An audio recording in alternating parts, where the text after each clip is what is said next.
নমস্কার বন্ধুরা, আমি সকালে টিফিন বানাবো তাই আলু সেদ্ধটাকে মেখে নিলাম।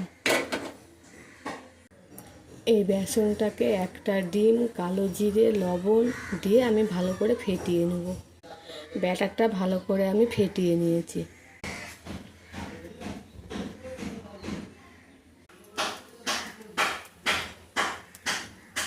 আমি এরকম করে পুর দিয়ে মাঝখান দিয়ে কেটে নিয়েছি।